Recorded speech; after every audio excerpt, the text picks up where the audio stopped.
in the area so that when you clear the area, that the trees will grow back, because we will deliberately plant trees and put in back the vegetation so that it gets soil cover and retains its original natural beauty over time. Yeah, you understand? So anywhere you go in Dominica, one will see the impact on the environment. And you will see the impact of any quarry operations. Some of them are along streams. Some of them all the sediments go into the sea.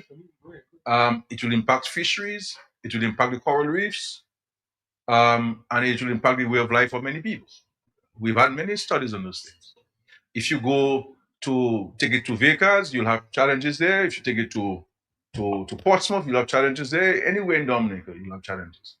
And the just imagine transporting material from the West Coast all the way to the airport site. The number of communities is going to be impacted. You see the impact on the roads, for example, just between Debosh and Pig already. And so even that has to form, that is forming part of the responsibility of the developer and the contractor to reinstate the roads after this project, because they're the direct cause of the impact of the roads with the heavy equipment. So all of these things have been taken into consideration. Now, when we decided to build the airport, we did a number of areas, studied a number of areas, and Debonch was one of them. Was one of them.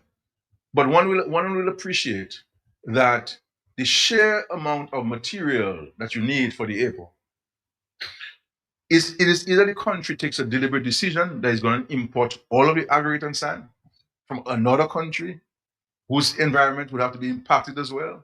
And we speak here, Dominica, about imports, about foreigners, about foreign this and foreign that, importing, and why we not using our own natural this and buy local and eat local.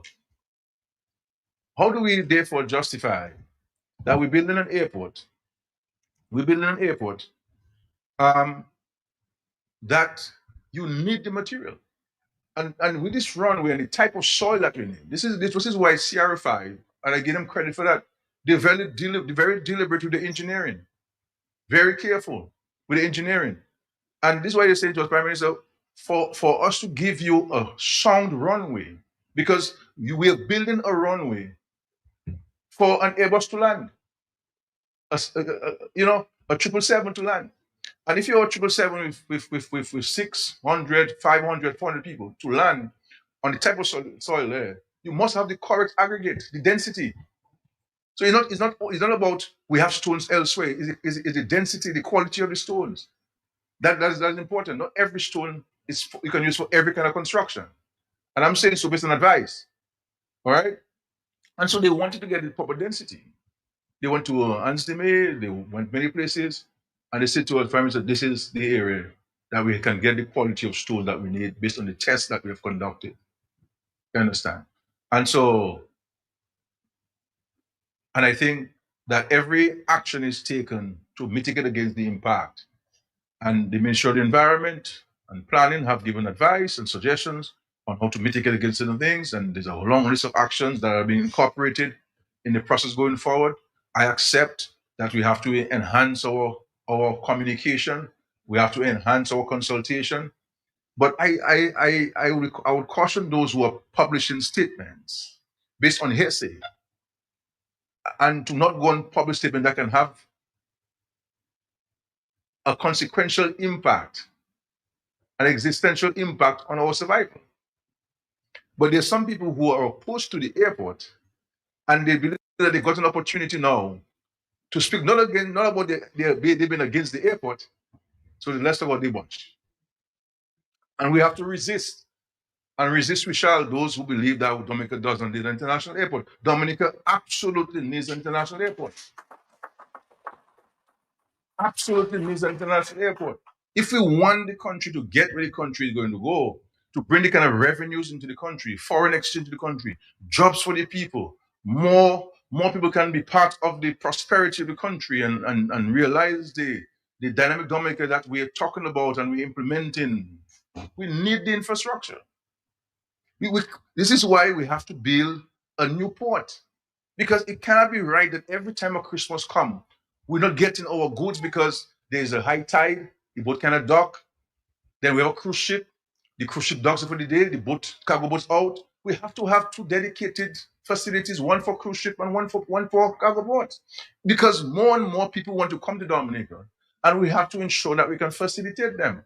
We can facilitate the trade that's coming in. That somebody should not be staying outside the Woodbridge Bay and seeing the cargo ship out there. Their goods that they have to sell for Christmas is on this goal, and Christmas is coming. And Christmas is coming. So when we decide we're gonna start the port in Canefield, we're gonna have an impact on the marine environment. We'll have an impact. You must have an impact. People may not be able to go and bathe on the beach there anymore. There's a sacrifice that we have to make. Find a beach elsewhere if you want progress. That's the reality. These are the realities. You build a hotel, there's a beach, you take out these stones from the beach, crabs die. You're affecting the ecosystem, the natural habitat. But we need the hotel rooms, we need the jobs. So these are the realities that we face in this country. And I feel sometimes a bit despondent as a little country, because every time you have to do something that will benefit the people, we embroil ourselves as a nation. We embroil ourselves as a nation on negativity. And ask myself, is this country mine alone, or does it belong to everybody? It belongs to all of us, and all of us must play a part. We must have views. We must have different views. I accept that. But let our views be one to advance, not to hold back. You understand? But anywhere you go with the quarry. So to go and bring a geologist, what is the benefit of being a geologist in the country? Who is that geologist? What are you going to tell you? What's the motivation? You understand what I'm saying? So, I mean, people are free to do what they wish to do. But at the end of the day, we must put Dominica first and not our personal motivations. That's what we have to do. And so I accept this stuff, and we will take all of the necessary actions. Take all of the necessary actions to mitigate against the impact. But we cannot say elsewhere and not tell me where elsewhere. Do we get it from St. Vincent? All right, Dominica, you heard the Prime Minister, and we have the professionals here. Of course, I said two ecologists and one soil scientist. I'm going to allow them to introduce themselves at this time. Should we start with the foreigner? Yes? How you doing? Just kind of move a little closer to the microphone. Can you tell us about you? Yes. Okay. Yes, tell me. Hello, everyone. So actually, I'm an environmental engineer. Right. I have my bachelor's and master's degree in environmental engineering, and I'm doing my doctoral degree in environmental engineering at Princeton University. What I study specifically is geochemistry and water chemistry. So how mineral interfaces and the things that come off of these minerals interact in the water, as well as contaminants. And That's it. that's my And you're from background. Puerto Rico also? Yes, I'm from San Juan, Puerto Rico. Gary, again, just introduce yourself briefly. Nice. Good afternoon, everybody who's listening. My name is Gary Ogis. I did my bachelor's at the University of West's Cavell campus in Barbados in biology, and I did my master's degree also in biology, but particularly in research. I've been sort of the face that's been out there posting videos about what's going on, trying to create outreach and education just to educate the masses on factual information. Janelle? Hi, everyone, again. Thanks for listening in. I'm Janelle Brisbane. I am an interdisciplinary ecologist. I have my master's in tropical forest ecology from Imperial College London, and I'm currently pursuing my PhD in ecology, because why not, at the University des Antilles in Guadeloupe. All right, so let's hit the ground running to say you've listened to the Prime Minister. What's your feedback, just to start the conversation? Yeah, so if it's okay with y'all. Yes, thanks. Systematically, I want to break down a little of the things that he said. Just turn the microphone to you a little bit so we Like can this? hear you every word. Yes. Uh-huh. Okay. So one of the first things he was mentioning is about mitigation. The thing with mitigation is that you cannot do things after. If you're trying to mitigate some of the effects that he's mentioning, you need to have a proper environmental impact report, and the mitigation solutions start from there. before they begin. The second thing is you cannot plant, for example, native species, other types of vegetation that he was talking about when there's no topsoil to plant them in, which you have to do if you're creating a quarry or a mine or any type of extraction site like they're trying to do at Dave Wash. The second thing I wanted to mention is that he's talking about how development, any type of development, will have an environmental impact. And I agree. However, if you do it without the proper environmental impact assessment and the proper assessment of the materials in that site, have you now destroyed an environment to find out you don't even have the proper material? And that's something that we can talk about later on, because I have a colleague who's studying with me at Princeton, who's a civil engineer, and she does cement for a living. So she will talk more about that, and I'll read her bio later on. Okay. And thirdly, a lot of mention of studies, but I'm not sure what studies have been done, because the geologist, Dr. Simon Mitchell, had come, and when you go to the site, he was mentioning that you can see if they've sampled the rock, because the type of evidence they leave behind in the site would show them that they have done these things. And he said that he has not seen any of that evidence, which means they could not have already tested the material to make sure that it's appropriate for the airport. So you say no testing was done from your knowledge? And his expert knowledge from going to the site and visiting many sites like this, he says that it's basically impossible that they have tested these materials, because he doesn't see evidence of that. It's very specific things they would have to do in this site for it to look like they have tested that material. Gary? Yes. What's your take back from what you heard from the Prime Minister? One of the key take-backs I took from the Prime Minister was that they do everything to benefit the people. And in the situation of Dave Wash, I don't think the people were involved in the decision-making for that site in terms of doing the EIA or the surveys before anything happened. All this should have been done prior to any excavation. And so if he's really say he's doing everything to benefit the people should have been contacted. Okay, Janelle? I mean, I echo what both my friends on my right have said. My thing is, I mean, why not bring a geologist, right?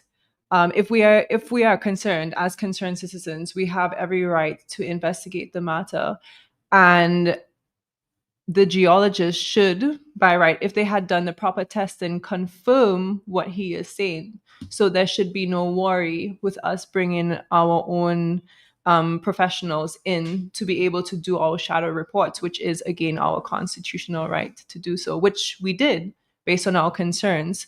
But the reason we had to bring the science in is because the community has not been previewed to any of the technical reports.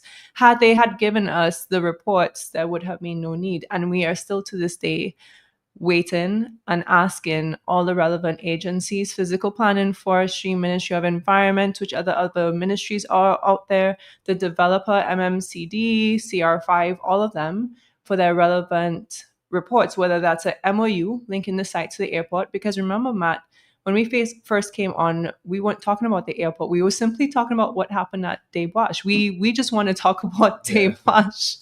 So if they say it is relevant to the airport, then please provide us with the necessary evidence linking the site to the airport, because based on what we've seen, there's nothing tying it to the airport in writing. And if, they did their geotechnical studies, if they can please pass that along, which is, again, our right to have access to. So you received no reports from the... We have received no reports from any agencies or any agency related to that site, whether it's the developer or a regulatory government body. We've not received any reports. So I think I underline there, he believes there that you guys have a motivation. What is your motivation? That's what you think? Our motivation, I mean, first and foremost, we're Dominicans, and our honorary Dominican over Right? here. Our motivation is to protect our home space like our ancestors have for thousands of years. Our motivation as youth is to be able to live on this planet for the next 50, hopefully more years, in a healthy environment where we don't have to go to war over water and food and resources, which is where this world is going to with this definition of development that is driving our world into despair and strengthening hurricanes and so on. This is our present, but also our future. And that is our motivation, because we want to see a generation come after us and after them. So we are putting our foot down as the youth of Dominica and saying our motivation is to protect our space and to protect the people who exist here with us. I see it's part of the conversation. He says, actually, it seems that you guys, I never heard you in your discussion speak about airport, but he seems to bring that up all the time. Do you have a problem with the airport, Gary? No, I don't have any problem with the airport. First and foremost, we approached it looking at Dabewash because we're concerned of the river pollution. And then we're also concerned about the encroachment on our protected lands. And these are the primary things we're focused on. And further, we looked into it. It was like, okay, what is the purpose of what they're doing? Are they mining? Are they quarrying? What are they looking for? But we were not focused on the airport. We were just looking at the environmental impact that is affecting our natural resources as well as our people. I was at that conversation that took place earlier this week in the Carib territory, and I saw actually that you broke down, like you felt so emotional about what's going on there. Why do you feel so deep about this situation? Matt, that's a good question. I want to share that my grandmother was actually indigenous in Puerto Rico. And what this situation is just not sitting right with me or my spirit. So in that moment, I just got very emotional because we could not protect the indigenous people in Puerto Rico. But Dominica has the opportunity to defend their rights here and do things differently. Things that we could not do at the time. Now we know better in so many different ways. The world has shown us how we should live and preserve a lot of this heritage and culture. So honestly, I had to break down for a second and then bring myself back because one, we were in a very spiritual place. And I felt my grandmother's spirit there with me. And I knew I had to be there to talk about this. Because one thing she always taught me as growing up is to always protect nature. And that's one of the big reasons I have a profession now in this space is because of her and all the things that she taught me through her own indigenous upbringing. Well, what you've been here for a while. I'm sure you've done your own research. And what have you discovered about Dabewash that you should tell? Yeah. So from a scientific standpoint, that area of Dabewash has the ability to not only just greatly impact some of the oldest groundwater routes that Dominica has, it also has the opportunity to damage surface waters that go directly into some of these communities, like the Kalinago territory. The reason I say this is because from my research, I know that Dominica has 90% of their population on the coastline. However, because some of the oldest rocks in Dominica are in the area where Dabewash is, it also means that that's the older roots of the cave systems that Dominica has for groundwater and sedimentation. So if you were to do a project of this scale, and you guys can correct me, I think it's like 160 acres or so, you would greatly impact not just the river that's right there, that people are already seeing great impacts to. You're impacting all the way to that coastline, all the way to the surrounding ocean. Because those minerals that are there, or rocks, are so old that it had time for minerals to also crystallize on top of them, which means a lot of them have things such as arsenic, lead, heavy metals, so on and so forth, that are not good for us, not good for the biodiversity. So normally we disturb that very old bedrock that formed with the earth, and formed with Dominica millions of years ago, you now aggravate such a delicate system and you start just throwing plumes of arsenic and lead into already iron rich systems. And essentially what's happening here is that you're not just talking about now arsenic or lead, for example. I'm just going to stick with those because those are very standard things that we'll find in these minerals.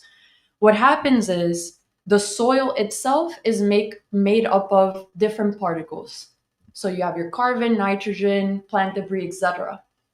When those particles from the soil start interacting with those contaminants, those heavy metals, they all have a different electronic charge, which means they're able to move through the soil more easily than water. And once they enter the water, you're looking at those same particles, those same organic matter particles are now transforming the species of the arsenic, for example, turning it into more toxic arsenite.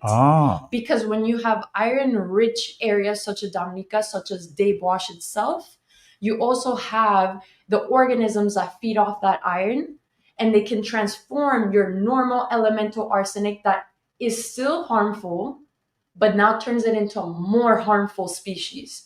And that happens for mercury, that happens for lead, and that happens for any other contaminants that we don't even know are in that area. And that's actually the problem here, is because of the type of minerals that are in there in that site. There's so many of them, and they're so ununiform, means we don't know what type of contaminants and dissolving into the water we're going to see until after it happens, or if we do enough extensive studies of that area in itself. And that's like a high scale look at everything that's in that area environmentally. Me as an environmental engineer, the things that I would be worried about if we were to do that. And one of the things I was mentioning at the beginning was the Prime Minister is saying, yes, development and ecological impact, you cannot avoid them when you do these type of things. However, if you are going to do these things, there can be a balance. And I know he talked about balance in an earlier speech he had on Monday. The type of rocks, and Simon Mitchell, the geologist, talked about this, and my guest, my colleague, will come on and talk about this too. The type of rocks and minerals that are present in Des Bois would not be good for the airport. And that's what he's saying they're doing. They're quarrying for rock aggregates. Because you said the engineers told him that's the best that it can get. Density is not the only thing that you need. You need uniformity. And I mean, I could go into this, but I'm not the expert. So I think it's a good time to call our expert and to talk a little bit more about how density is not the only reason, but there's also a few other things in that site that are extremely concerning to say you're going to use into the tarmac of the international airport. So the engineers may be giving wrong advice based on what they know. But what do they know? Good question. We're going to come back, Dominica. We're going to come back in a minute. All right, Dominica, we're here with the experts. Of course, I'm hoping that of course, the authorities are now listening there. And of course, we're going to try to get the expert at this time. And the darkness runs away. The Lord is my light. I won't be afraid. He's my salvation. My debt's been paid. When the wicked rise, they stumble and fall. My heart won't tremble. I heard it's call. Who's got your back? The Lord Most High.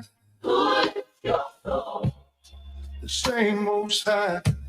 When people come in, I won't bow down.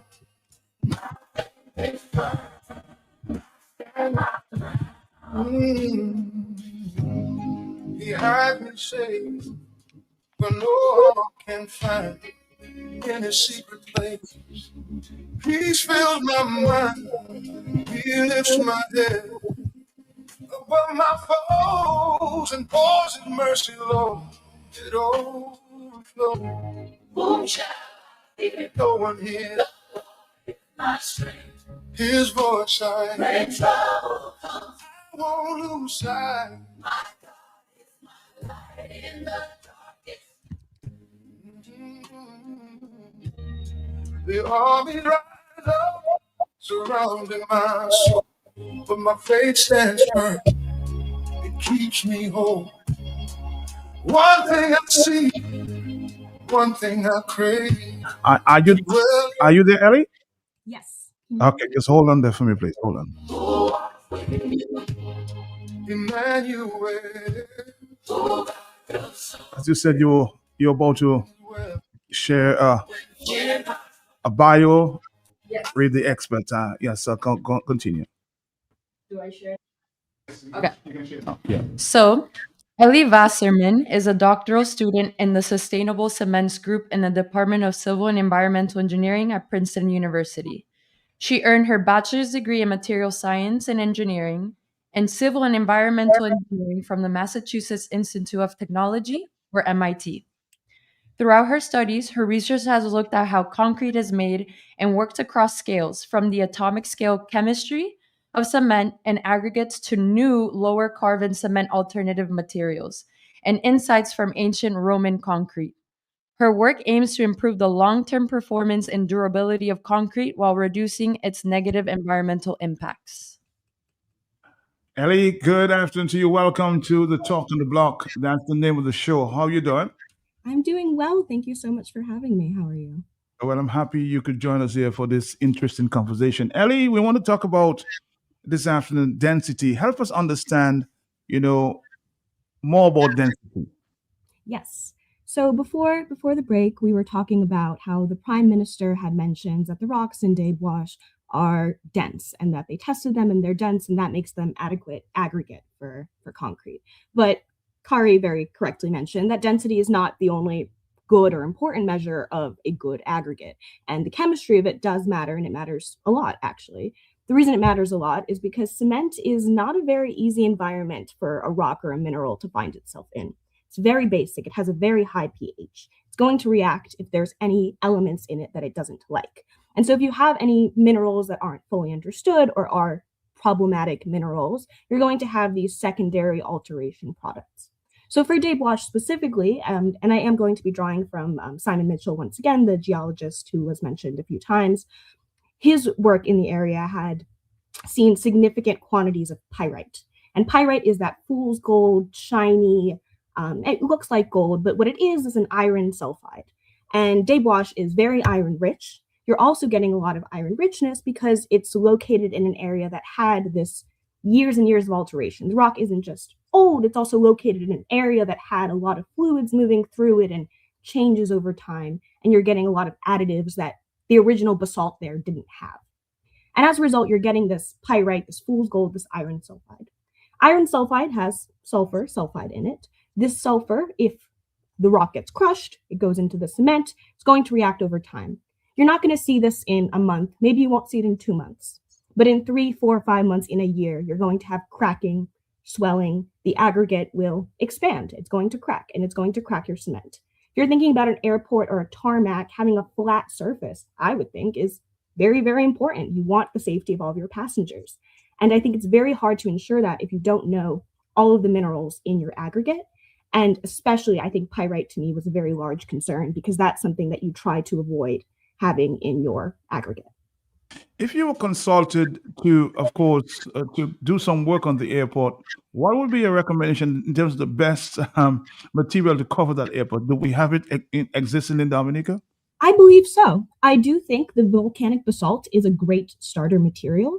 I think not the issue with Des Bois material, but the sort of issue there is because it's more inland, it is a different geologic environment than some of the coastline areas. The coastline areas have much more uniform basalt that hasn't had all of those later term alterations I mentioned.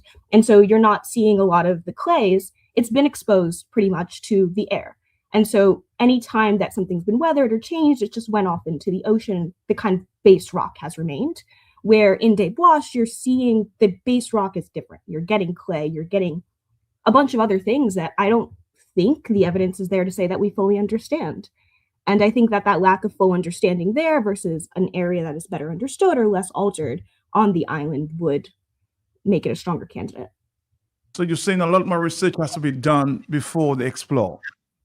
I believe so. And I do believe there are areas on the island that have well-established, more uniform rock than Des Bois. I think that this area is one that has just the geology of the areas are different. I'm not a geologist, so I can't talk too much to geologic history there. But my understanding of the two areas is they are geologically different if you're inland in the island or if you're on the coast. Tell me something, because a lot of what is happening is we mix in a lot of clay with cement. Is that the best way to go? So it depends what you're doing with the clays itself as well. So I also, part of my research in that alternative cements looks at clays, and you can use clays with certain considerations, but you look at the purity of the clay, you look at the particle sizing of the clay, you look at where the clay is, and clay can be a great additive, but it can be harmful. The harm in the clays in the Des Bois basalt is they would be kind of surrounding the particles, and they're going to prevent those aggregates from binding well with the cement and giving a weaker system overall. You can directly add clay to the concrete or to the cement sort of separately in a very controlled fashion.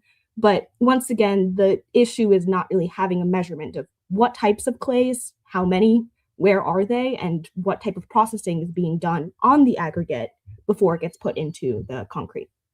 Let me see if my panel here have any questions for you. Any questions from you? Go ahead. Well, I want to say thank you, Ellie. You're crushing it. That was excellent. I think one thing that she was mentioning with the two sites is because Dr. Simon Mitchell had mentioned Crapple Hall having more uniform rock or basalt rock flows in that area. So she's mentioning that the rock where the crusher already exists or where they were already quarrying for stones is a better alternative than Des Bois that has all these extra variables that we have to keep in mind.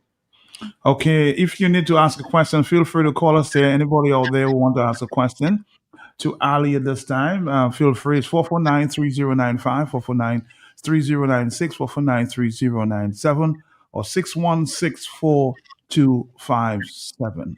These are our numbers. Let's if you have a question, feel free.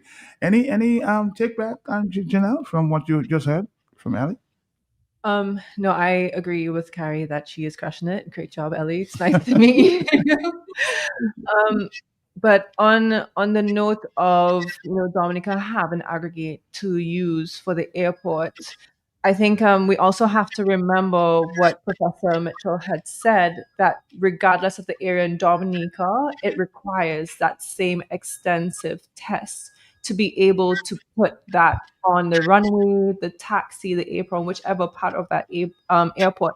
Because it's not just about us having good material, it's about it meeting international standards. Because if they use the material, it could be good for regular roadways, for building construction, but an international airport is a whole different thing that requires a lot of international testing. And again, we just want to make sure that they have done these tests and are able to present these tests to us so that we can have full confidence in what they are doing. Let's see if we can take a few phone calls. Are you there, caller? Yes?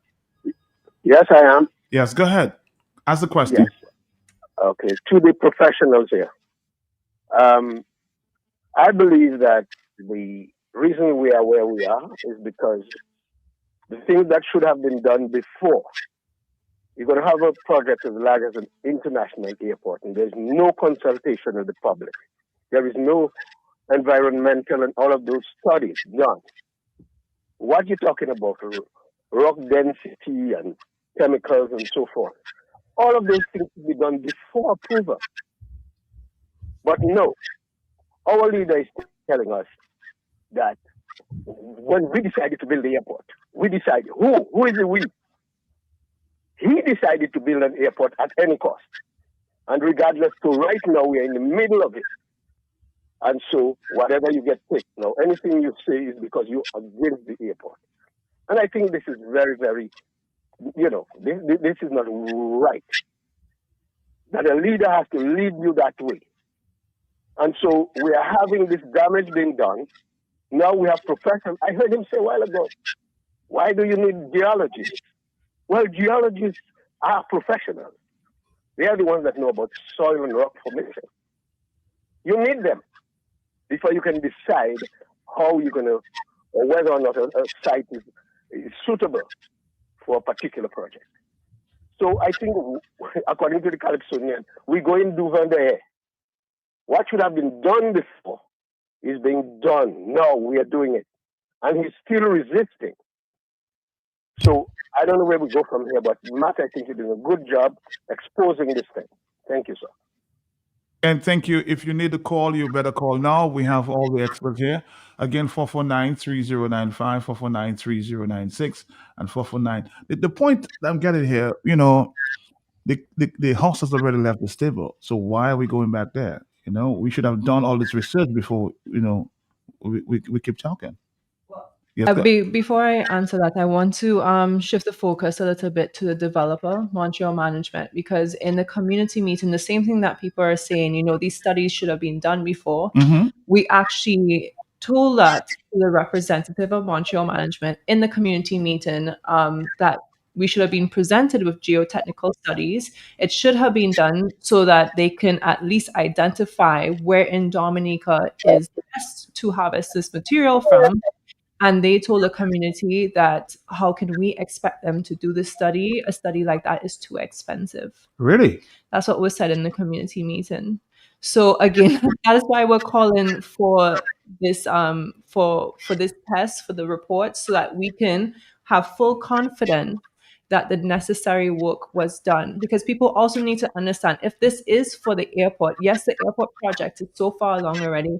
No, we are not against the airport, because again, we are well-traveled people who would love to keep traveling and experiencing life and trading. We know the value of the airport for trade, especially. But if they use the wrong material, it doesn't matter how far along the airport project is, that airport is not going to open. So we just want to make sure that this airport is doing what it needs to do to meet international levels and be as safe for our Dominican people and the international people who are going to travel on that airport. Let's see if we can take a phone call. Are you there, caller? Yeah, Matt. Yeah, good afternoon. Good afternoon to you, yes, sir. Yeah, excellent program. Matt, I just want to call upon you, Matt, to do not forget, Matt, after we do all this talking on this thing, you got to raise some money to challenge the government, Matt, on this issue. Please, that's all I want to ask you this afternoon. When we finish this talking, we have to find some money, put some legal work in place to address this thing in Dominica. That's what I want to ask of you, please. God bless. God bless you too. Let's take another phone call. And yes, are you there? Yes, I'm there. Mr. Belte and your people there. Yes. I am not know much about it, but I like science, okay?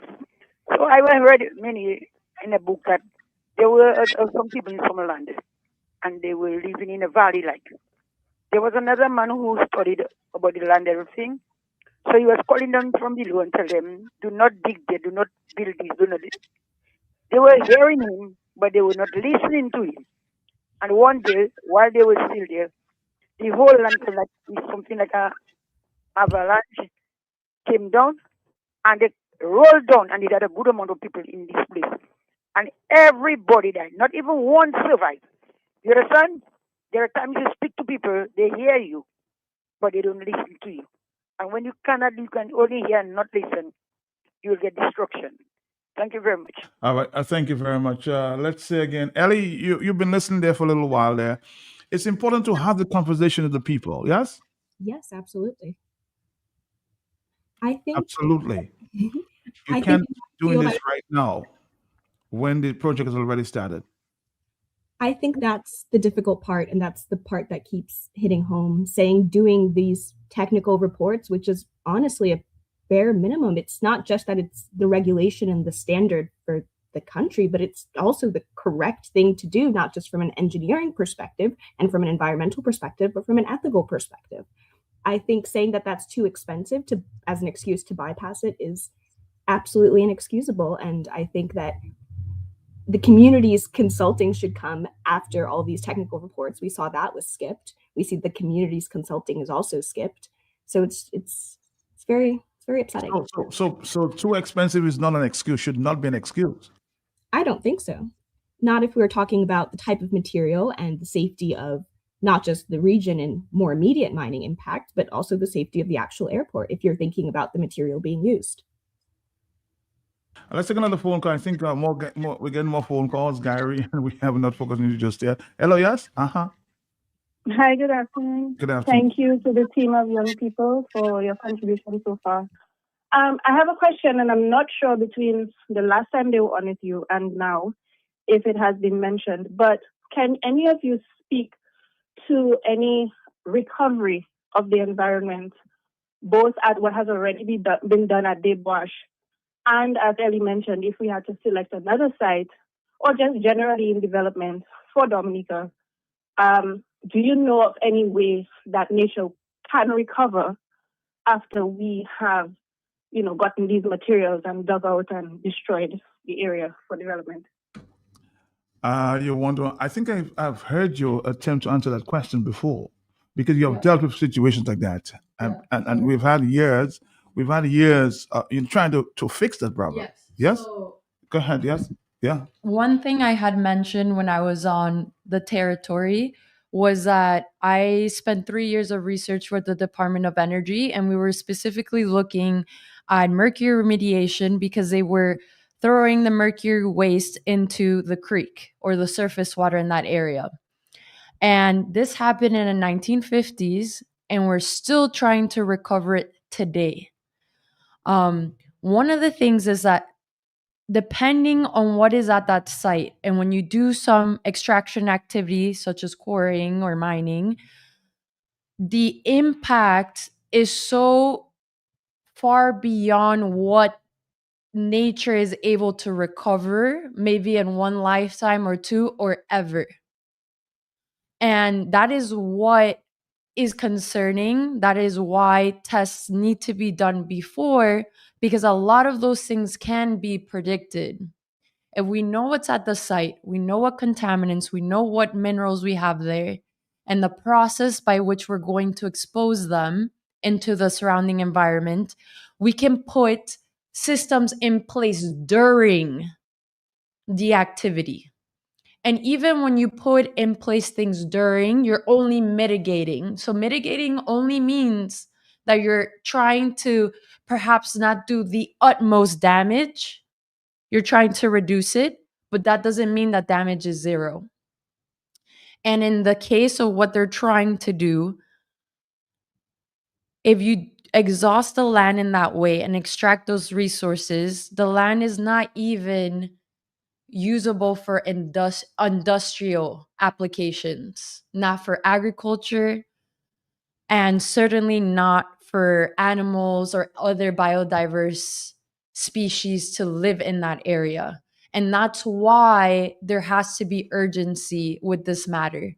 Because if you do decide to destroy the environment or that site in this way, you better make sure that the rocks that you need are in there. Because right now, all the evidence is showing that it doesn't exist. So to do that, cut costs for tests, not communicate with stakeholders, then do that. You're talking about remediation scale projects that are on the millions. You already said tests are too expensive. How come the remediation is going to be affordable? Less expensive. So that logic just doesn't make sense. So the answer is there are things you can do during, which comes from tests before, and perhaps you can do things after. But if we're already skipping tests because of affordability at the beginning, we will not afford remediation projects after. Let's take another phone call. Ellie can stay on the line there for a few more minutes and we'll allow you to go, okay? Hello, yes? Hi, good day. I just want to say congratulations to the young people who are speaking up, and I was very pleased to see the social media presence and the informative pieces that they've released. And I really just want to encourage us to, those of us who have the understanding and the expertise, and those of us who know better, to speak up, because what they're saying is extremely true. There are not only, we're not even speaking on a national scale. It's an international airport, and it has to comply with international standards. And we cannot continue to compromise our own island because we market ourselves as a nature isle. And so in everything that we do, even in the name of development, we need to preserve our nature islands. And if we continue to develop international airports, tourism sites, hotels, and we've seen it over and over again, and we ignore the reality of having to do environmental impact assessments and so on, then we will destroy our most prized possession, that is Dominica and the island of Dominica. And so I believe that not only those of us who don't, it's not necessarily my area of expertise, but I do realize, and I think Dominicans as a whole, despite of any other alliances, or just as a matter of concern of the one island that we have to take care of, to listen to these young people and the people who have been speaking about these concerns and for a number of other projects. And I just want to continue to encourage you all to speak up, and those of us who know better and those of us who are concerned to add our voices to yours. And so I just wanted to encourage you all in this way, and to just let the public know that you don't have to be an expert. You can listen and discern nonsense from sense and add your voice and your support to those who know.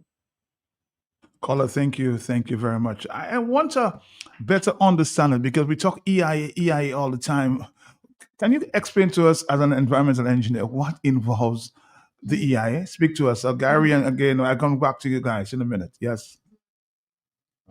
Well, before we go there, I just wanted to answer back on the previous question when you said that can the area recover after all this excavation? I don't think the area would ever fully recover to what it was before, because topsoil takes hundreds of years to make. And after the excavation, you have removed all that topsoil, you've removed all those rocks, and now you have to start over. You're going to need these pioneer species that could latch into the rocks to help degrade it. And then after the pioneer species, you have secondary species that will come and help create that topsoil. You're going to need hundreds of years of leaf litter to create. Hundreds of years. Yes, exactly. And so we could even look at on the west coast of Dominica, where we have a lot of mimosas. All these lands were used for agriculture, and the land was exhausted from that. So now you have an invasive species like the mimosa that is very advantageous and will use what little resources it has. Now it's pushing out the native species that we have in Dominica that could use that space. And now we see it spreading, and now we have wildfires on the west coast, and it's increasing its area every year. So I'm not saying that mimosas will grow in Dave Wash like that, but it's going to take a while for that area to recover. And to say that we have scientists and we have people who could make the area much better after the excavation is done, I don't believe that's possible. Not in our lifetime. All right, let's listen to, I think I have a second part there of the Prime Minister. I just want to share with you. Just stick around there for a minute there. All right, Dominic, I think I do have that there. Let's see if we can play this for you. Hold on. All right, let's go back. Let's take a phone call. We'll try to find that. Hello, yes? Sorry about that. Caller, you there? Are you there? Let's try this call. Are you there, caller? Yes, I'm here. Yes, go ahead, sir. Yes, greetings, man. Greetings. Greetings to you, bro. And greetings to the colonists. I'd like to say great work to you guys and what you're doing. And continue doing what you're doing. I have a question for Ellie. As it relates to her expertise in cement? Cement. You mentioned that when you put significant portions of cement in the soil, that it can react to other minerals. The question I have is, wouldn't it be a better option in terms of an alternative pozzolan material? A pozzolan material that would be volcanic ash as it relates to high levels of silica and iron mixed with limestone. As you mentioned that you're an expert in Roman concrete, Yes. I know that these two mixtures is what forms Roman concrete.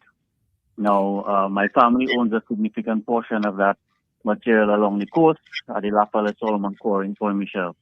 And we have tested this material in its ability for that particular use. So I'm wondering if this wouldn't be a better alternative. I'd like to hear your opinion on that. Thanks again for what you guys are doing, and have a blessed day. All right, can you answer the question? Yes. Thank you very much for that question. Yes, pozzolana and pozzolanic material is something I do have some experience with.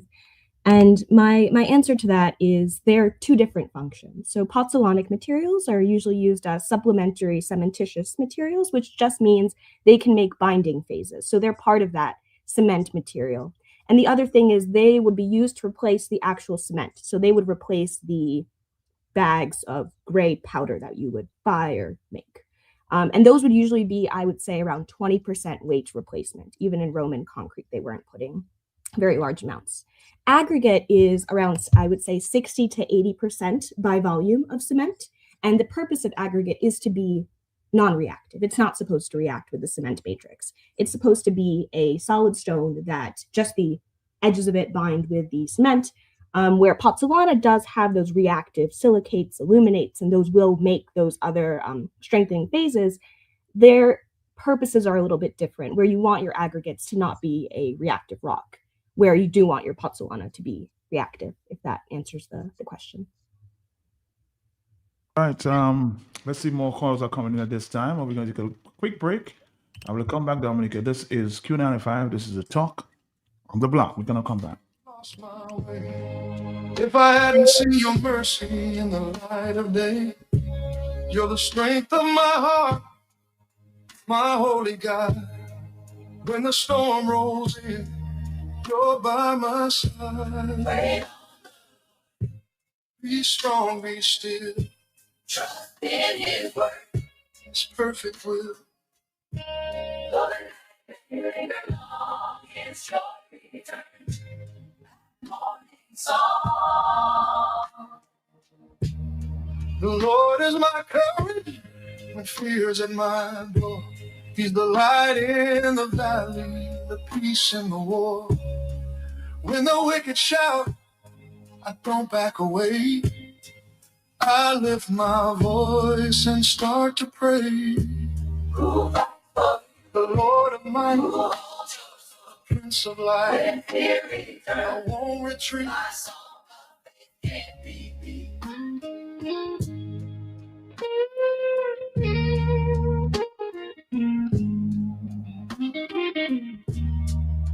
He hides me under His holy wing and teaches my weary soul to sing. Even when the shadows stretch inside, I see His glory in the sky. Nobody presence near, I still believe. Who shall notice me? Unwrap the magic of Christmas with Beat. Buy $15 in any Beat product for your chance to win a $1,500 Do It Center shopping spree. To enter, just write your name and contact number on the back of your receipt and drop it in entry boxes provided, or WhatsApp a photo of your receipt and contact number to 616-8810. But hurry, entries close on December 19th. Unwrap the magic of Christmas with Beat for a happy, healthy home. Distributed by Fine Foods Inc. This Christmas season and beyond, the Department of Social Services is calling on the hearts of every Dominican to help support those in need. On Monday, December 22, the food pantry will be officially launched. This initiative will help provide immediate, short-term food assistance to vulnerable individuals and families facing sudden hardship, chronic illness, caregiving responsibilities, or unexpected financial shocks. You can help. The Department of Social Services will be accepting donations of hygiene items and non-perishable food every Friday outside the office. Together, we can strengthen our communities and our nation and ensure that no one faces hardship alone. We can make a difference one family at a time. For more information, contact the Department of Social Services. Madam Boboy Madi, Lampasi, Idipoti Bryson Company. Here the Rice and Company. The only company I know with Bryce was cooking motor and back and neck. Now with the last valley short. I said Bryce. In the old the plus nefla where you have a roofing material and seamless guttering. Yes, 24 gauge governors, all colors. Ever open Nipu gas peel agent. They program the computer to give you the exact size you want. And the seamless guttering aluminum that can better withstand the elements you have in an easy way. So no leaking after a while. And so much more. Bryce and Company, the at by 8 bank close to the old mill at Enfield. Telephone is 617-2468.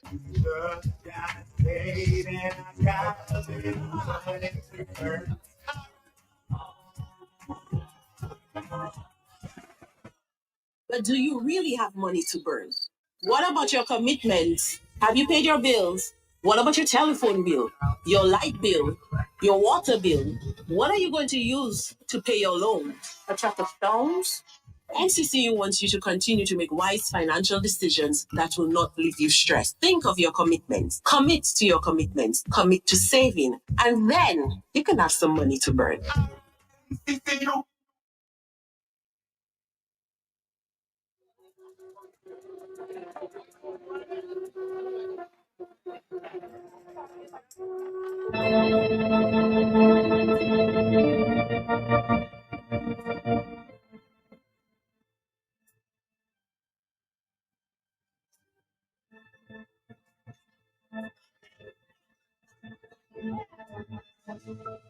All right, we're back. Ellie, are you still with us? No, She's gone? All right.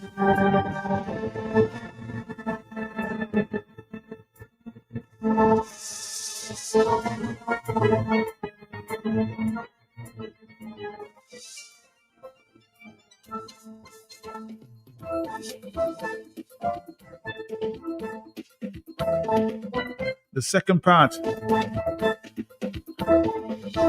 of his utterances at the news conference. We want to hear you again, Mr. Prime Minister. That the country is involved in mining and we're destroying the environment and we this and that, and no, this is not true. This is absolutely not true. We recognize that there were some things that should have been done differently in the start, and this is why we're correcting those and we're moving ahead with the right things that we are starting. And to ensure that at the end of the day, yes, there'll be an impact. And if there's an impact, what can we do? This is why I said in my opening statement that there are thresholds. Once they go beyond those thresholds in terms of impact, then they'll be stopped until those that can come back to the range that we require. And of course, the sedimentation pits that have been advised to be done, more of them, that will be part of the process and so forth. But anytime you do anything, whether it's a home, multi-building, or a bridge, it's going to have an impact on the environment. We're going to have to cut trees. We're going to have to dig the soil and damage the earthworm's natural habitat. Earthworms contributing to the quality of the soil. You know, there may be crabs in there.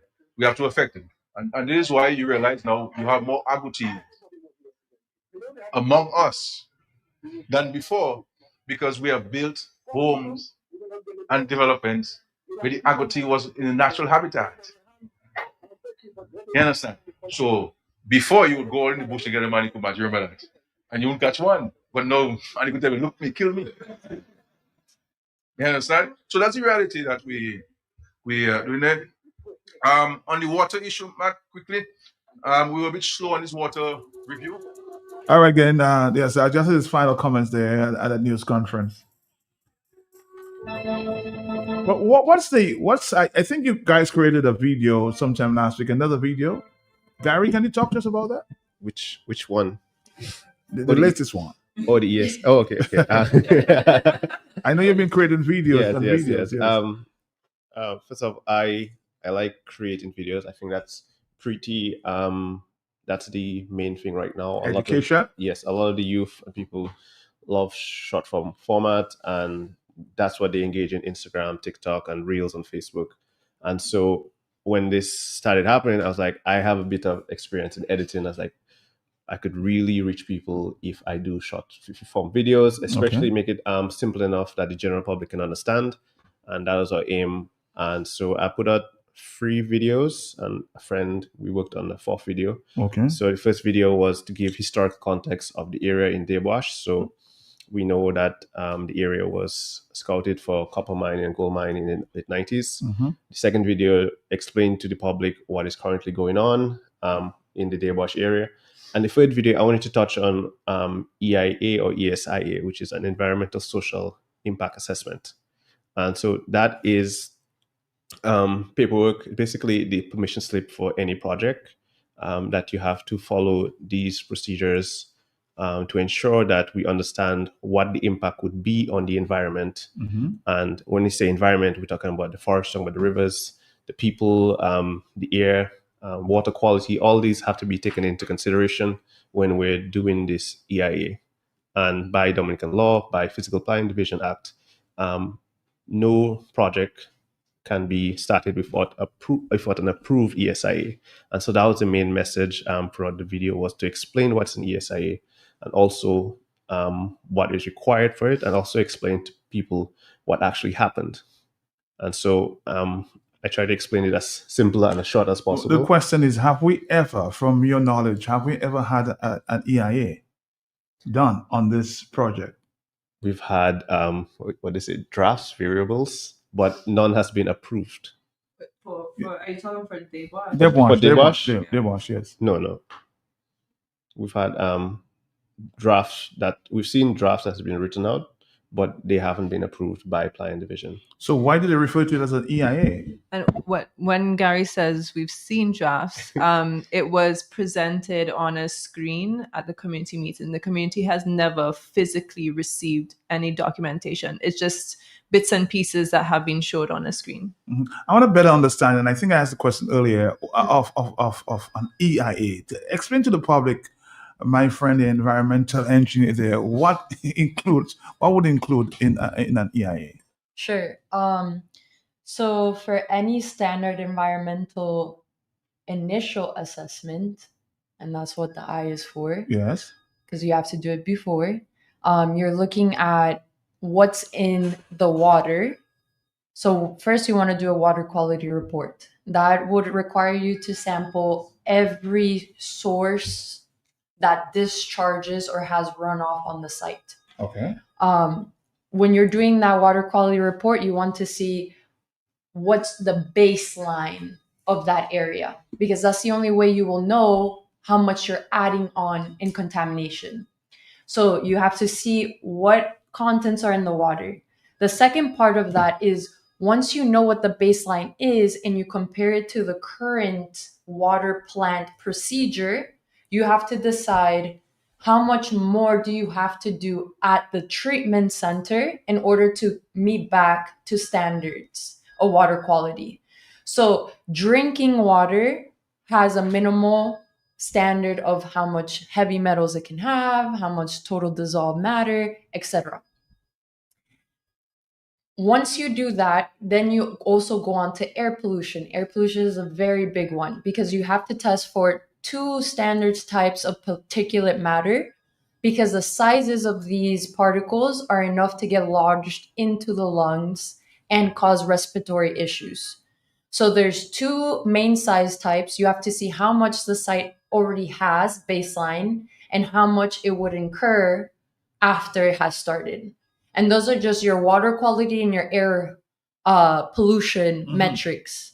You have to further go on to see now what the soil contains. If there's anything in the soil that could be harmful if the runoff were to pass through it and dislodge some of the contents of that soil into the same surface waters, into the surrounding water treatment centers as well. Those are very basic. In the initial assessment, you also have ecological impacts, which I'm sure Janelle or Gary can talk about, because you also have to take inventory of what plants and what animals are in that area and who would be displaced and what their migration routes might do to impact the overall health of that environment. But from an environmental engineering standpoint, you most importantly have your air pollution and your water pollution. And all that has to come from samples in the lab, looking at the water quality reports. I personally tried to look for them on DOWASCO, but the last ones I could find were from 2015. So you should see that publicly as any citizen, regardless of what's going on in that site.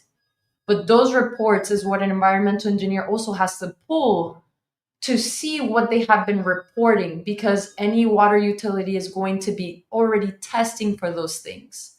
So when we talk about a site like this, the water utility has to be involved, and that's when the environmental engineer also becomes a liaison, because if you're increasing the amount of things that they have to treat for, you have to modify the treatment plan, right? If you just let it go into there, then now the drinking water is above the minimal standard to be healthy or potable in this case. And those are just the basic things that you should be summarizing in this impact report. It goes beyond that, depending on what type of activity you're trying to do.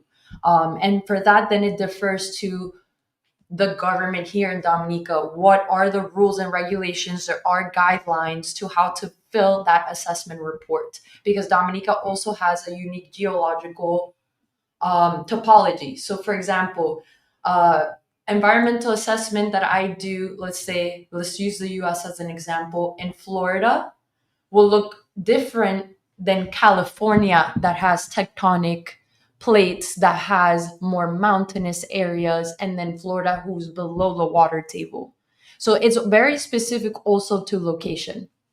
Janelle, let's talk about the ecological impact that we may want to see in this EIA. What are we looking for? Well, in the community meetings, Matt, there was a section about impact on fauna and flora, but I can tell you that it was very short bullet points, and the community raised our concerns over how it was represented in this draft ESIA, because there was not enough detail. And they said, oh, well, the developer representative said, this is just stuff that we know anyways. It's general knowledge, doesn't have to be written. And we told them these things have to be written down, because if something were to happen to the community, how can we ever hold the developer or any person responsible accountable for the degradation of our environment, for the loss of food, for the pollution of water, air, for the displacement of our community? We need to know that y'all are taking this seriously. So Gary can speak more to his part study, but when we were walking the river, we already found evidence of bacterial blooming in that water, right? Bacteria blooming in the water shortly after the mine. And I want to make it very clear, because he said this. According to our Physical Planning Act, they don't define quarrying separate from mine. A quarry, so even if it is a quarry is a type of mine. That's why physical planning says quarry and other mining activities. And under the definition of our law, it comes under mining. So I'm just making that very clear. We are not inaccurate. We're not wrong in how we are saying this, whether it is for aggregates or it is for copper. They're all some form of mines. Going back to the bacteria. Yeah. So we found bacteria in the river, and this is iron oxidizing bacteria, because the runoff coming from the mine is so rich in iron that we have this bacteria that's naturally in our environment, but in a river like Pegua, it does not tend to show up in these blooms, because the iron coming off into that river is low compared to like the Sulphur Springs area, where you have that orange water naturally flowing. You'll find more of them there. Pegua is not used to that.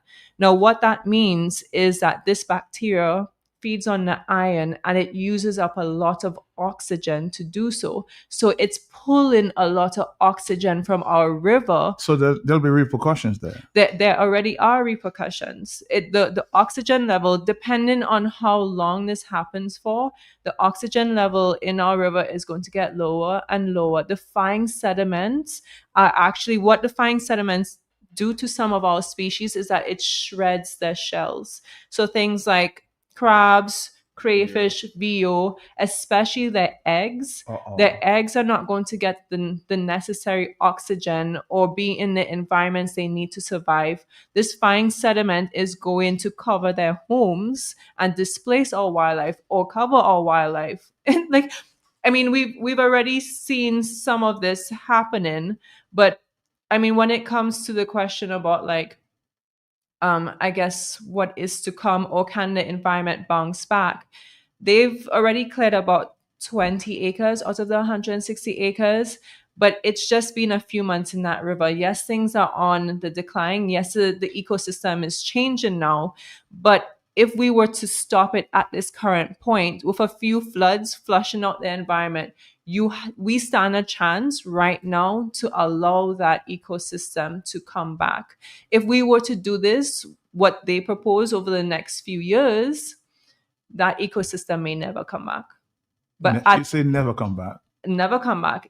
Because if they clear 160 acres of land, that leaching is going to be a long-term issue in our river. But as it stands right now, with just 20 acres, if we were to stop that degradation of the area, the ecosystem stands a chance at bouncing back, especially if we were to go in, even with agencies like forestry, for example, the community, NGOs in the space. If we were to go in and help restore that area stands a chance at bouncing back as it currently is, because it's a manageable area and nature can flush itself out. But 160 acres is something that we won't be able to recover from. Do you get the impression that they have halted the activities taking place there, Harry?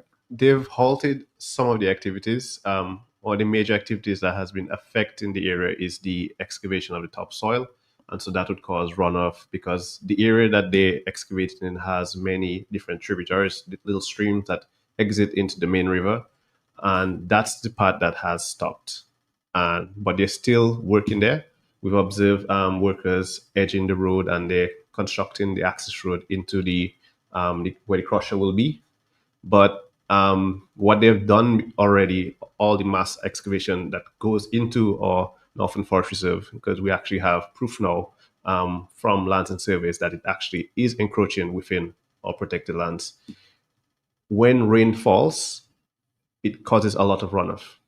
And as Carrie was saying, like the effects of these runoff from disturbing the soil is now going into our rivers. And now it can't really be stopped because of the area, because of the topography. It's going to run into the river. It's going to seep into the river some way. And that's what we're seeing now with just rainfall. So right now, they are not excavating any topsoil or moving it like that.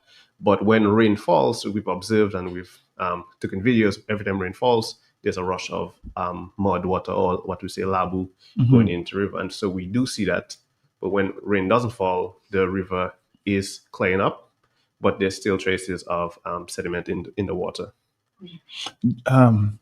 You also spoke during that presentation, really, the impact that this soil would have on the life in the river. Yes. Yes, speak to that. So one of the things that I was talking about was soil compaction. So because of all the heavy machinery that has to come up to that site, and how much you're transporting, whatever you're transporting, heavy tons on the area around it, you're actually squeezing the air and getting the soil particles closer to each other, which means that water would not be able to move freely or saturate soils, increasing the risk for flooding, increasing the risk of us not being able to recharge our natural groundwater or aquifers here in Dominica. Soil compaction is a serious problem on an agricultural standpoint, but it can also just increase natural disasters such as landslides. Another point I wanted to make is that Janelle brought up again the blooms of the iron reducing microbial activity.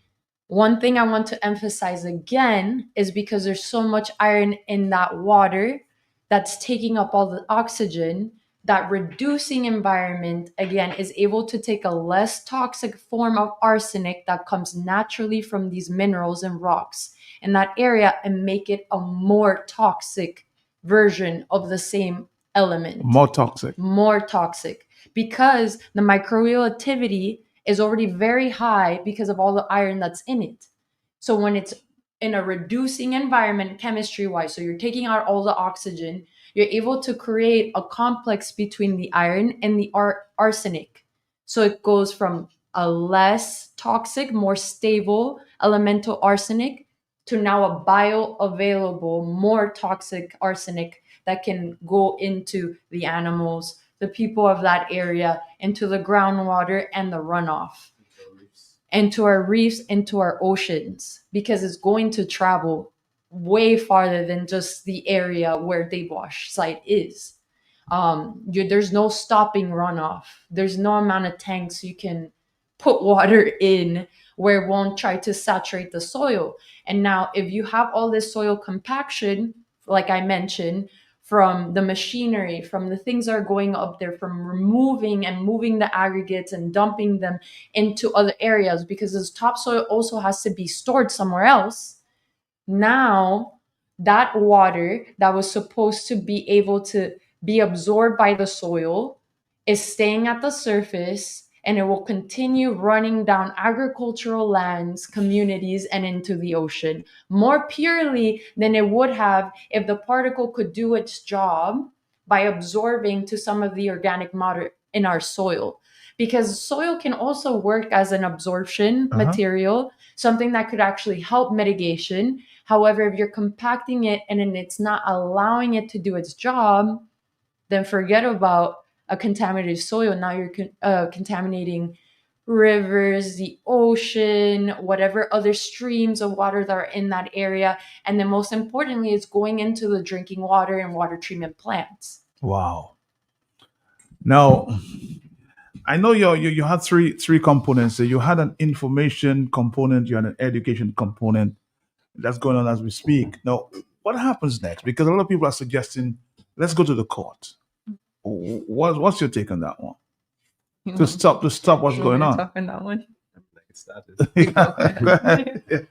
Yeah, I'm glad you brought that up. We're taking it in more like a three-prong approach. Yeah. We've discussed this when we first see the situation there. We understand that we need outreach. We need people to understand what's going on. We also need the science to explain what's going on, and that's where mostly the science group in this whole campaign or this whole situation that's going on. And I'm trying to be the outreach forward for the cause, and all this is part of the outreach. We'll also have another approach, which is the legal aspect of what's going on, and that's when we started to look into ESIAs, exclusive agreement, all the different laws of Dominica, and see how this project is being done, if it actually follows it. And we've actually found out that it has breached the Forestry Act, it's breached the Planning Division Act, and it has also breached the exclusive agreement, which we ratified last year. And so we believe that if we want to have solutions, we need to properly educate the public so everybody is on the same boat and we understand what is the next step. So I know a lot of people are saying, well, let's raise some funds to take these people to court, but you're treading carefully before you get there. That's the point. Well, it's a matter of when you tackle these issues, you first have to give people the benefit of the doubt. And so what we're doing right now is giving everyone the benefit of the doubt. I know it's not easy for everyone to absorb that idea. Like some of us are very passionate and very much so like, no boots on the ground now. But you want to make sure everyone has the information, everyone has the science, so that we can all act on that same field and give people the chance to absorb the science and to take the necessary responsible steps. Now, if they don't take the necessary responsible steps, like Gary's saying, that's where the third prong approach comes in. Because, I only have a minor in environmental law, but there are a number of lawyers in Dominica who are very familiar with our law, who are, and they're willing to help. Yes, of course, because everyone just wants to see Dominica and Dominicans thrive. So there are a lot of people here who want to help. And if there's anybody online who wants to pitch in their expertise or their resources in whichever way, it could be human capacity, whichever way that is, of course we welcome this, because this is a very community-driven campaign, a very community-driven exercise, whatever you want to call it. Mhm. It's a collaborative approach. There's no one person, there's no one group. It's just a bunch of Dominicans who are concerned coming together. But like Gary said, this breaches at least 5 of our laws. The Physical Planning Act for sure, because of the EIA, because there's no approval from physical planning before they started moving earth and so on. But also, like Gary just said, we have confirmation from the government agencies. I mean, it's a document that's public access in our government agencies that they have indeed encroached on protected lands. So where they currently are in Dave Wash, part of that excavation is inside the Northern Forest Reserve, and we have the evidence to prove that they are in the Northern Forest Reserve. And anybody right now can go to Land and Survey and get that document. So just to hit the nail on the head, they're breaking the laws of Dominica. They are. I mean, just operating at the site without approval alone is one. That's the Physical Planning Act. But you being inside a Northern Forest Reserve, a protected area, is breaking another act, and you allowing for deleterious substance. So this runoff into the river is breaking another law. Yeah. So they have at least three local laws, plus they have 2 international agreements: the ESCAZU, which is access to information, the public right to participate in these meetings prior to any development project, and also safety for environmental justice. We ratified that last year, like Gary mentioned. So they have gone against what is written inside of there. And you also have the International Labour Order 169, which talks about the rights of Indigenous people, because this is affecting the Kalinago community, and they themselves have rights. So we have at least 5 acts and agreements that this is definitely going against. And people need to understand that these acts were put in place to protect Dominicans for the long haul, right? Imagine if they weren't there decades ago, we would not be in this thriving, well, maybe let me rephrase that. we would not be on this island, so blessed with an abundance of water and rich soil to grow our food on. I mean, look at what happened in COVID, right? I mean, yes, a lot of people, because of tourism, we lost our income, but we were still able to feed ourselves. We were still able to bathe, to drink water. We were still able to go outside. So many people did not have that. And we do not want to see Dominica becoming like these other spaces. Let's take a quick break. We'll come right back.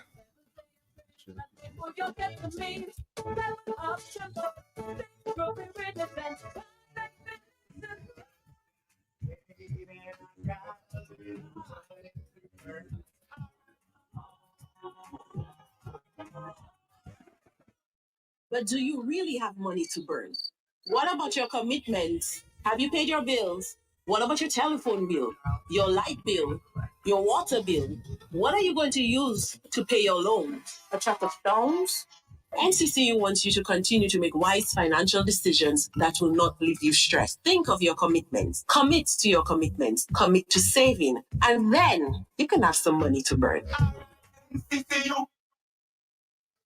All you, I just meet Goldwyn in Roseau again. Same place outside Flossie's. I tried to dock in, but you had time see me. Well, story start again. Million, lot of my power with us, huh? Salka fella, I said the same thing you doing, shopping at Flossie's, and you don't have to tell me the same thing you tell me last time because I busy. It's to hear him way. You reckon? About my pocket, boy. I won't tell you that I save money in food and drinks when I buy quantity. I save more. Oh, shucks, man. Well, when you're still telling me, I know already. To pack a spet him, eh? But it can him up here to Palais. I will tell all my friends from London, US and Dominica to come to Flossie's, right next to the Rosa Market. Open Sunday to Saturday. Flossie's can't do it to you.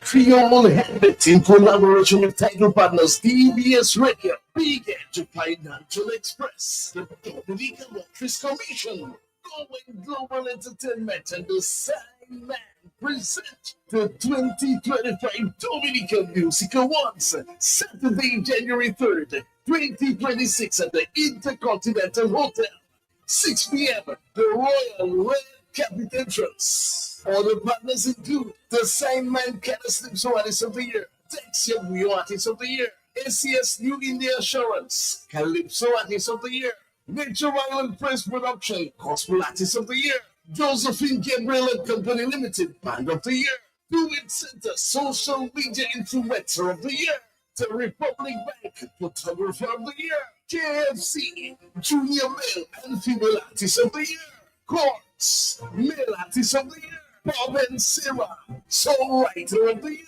Rainbow Hill Villa, Zuccoba Artist of the Year, Joshua Francis, Album of the Year. Platinum partners include Q95 FM, NCCU, Fine Foods, and more. All the partners include TNO, Dr. Timmy and Dublin, Telnaji Sports, Variety News Group, Multi-Solutions Inc., and more. The 2025 Dominican Music Awards, January 3, 2026, Intercontinental Hotel. From Auto Trade, incredible savings are here. Take advantage of Auto Trade's Thrifty Thursday promotion. Mark your calendars on the last Thursday of each month. Auto Trade is offering up to 20% off items throughout the store. Yes, 20% off. But wait, here's more. Keep your eyes peeled for our exclusive Deal of the Day offer, bringing you even bigger discounts on select items. Whether you're looking for car accessories, maintenance essentials, or just browsing for a great deal, we've got you covered. So be sure to swing by Auto Trade every last Thursday. At Auto Trade, it's more than a vehicle, it's a relationship. Terms and conditions apply. It's the season for giving and winning at ESA Trading Limited. This Christmas, we're making your holiday shopping merrier and brighter. From December 1st to December 23rd, 2025, spend $50 or more and get a chance to win $100 gift voucher every week. That's 9 lucky winners in total. 3 winners every Tuesday, December 9th, December 16th, and December 23rd. Drawn live in-store and on Facebook. And that's not all. Senior Citizens Wednesdays. If you're 60 and over, enjoy 15% off on December 3rd, December 10th, and December 17th. Mark this dates down. Double Points Thursday. Shop on December 4th, December 11th, and December 18th and earn double your reward points. Super Sunday, December 14th, 9 a.m. to 2 p.m. Also December 21st, 9 a.m. to 4 p.m. Massive discounts, 5% off at ESA Trading when you spend $100. 10% off at ESA Trading when you spend $150. 15% off at ESA Trading. Spend $200 or more. Don't miss out at ESA Trading. Shop more, save more, and celebrate more this Christmas. Visit us today at ESA Trading. Make this season merry and rewarding. Only at ESA Trading. All right, Dominica, we're back. It's 12:44, huh? I'm just reading a comment from Facebook. It says there, I don't care if you're the Prime Minister or President. After listening to these 3 experts, if you're right as leaders, you don't be arrogant and stupid, but instead take advice and halt the project immediately for the sake of the beautiful island, beautiful country. If not, generations will never forget what you have done to our people and nation. For God's sake, so play. I am begging you, Roosevelt Skerrit and the administration to do what is best, what is right. I'm writing this or typing this with tears in my eyes. That's a powerful message there from a Facebook post I thought I would read to you. It becomes foolish pride when authorities are faced with the truth and do not want to admit. For this very reason, they will try anything possible not to stop, to endure open failure like this we experience at this time. Good afternoon to you, Matt, and these are powerful young people. Thank you. Thank you so much for highlighting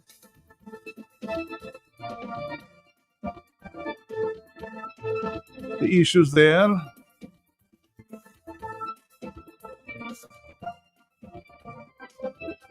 ILO convention was ratified in Dominica, and indigenous rights have been neglected with the activity at Debwash as well. Let's take a few calls. I know a lot of people want to call, but we haven't had a chance to. Let's take a few calls. Are you there, caller? Yes. Yeah, Mr. Pelder, blessings to you, sir. Blessings to you, sir. I am downtown listening. Let me say blessings to your guests as well and give thanks to them. I really do appreciate their intervention. Not you're dealing with a man they call a prime minister who admitted publicly he's not a protocol man. And he said no law, not even the Constitution, that can curtail, restrain, or restrict his actions. So you're dealing with lawlessness to the highest degree, man. And if that, in relation to America and Debwash, are unable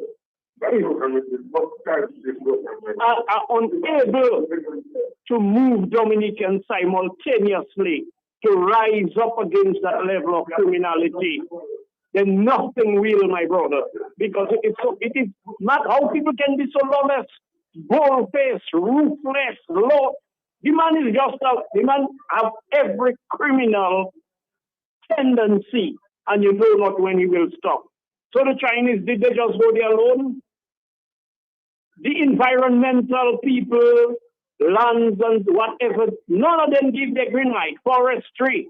And then you have a man just doing what he wants, and then he come in with two potholes in his face and pretending to be smiling and just taking the country down to the gutter. But thanks to the people again and continue. Glory. All right, thank you, my brother. Another message there. Halt the International Airport Complete project.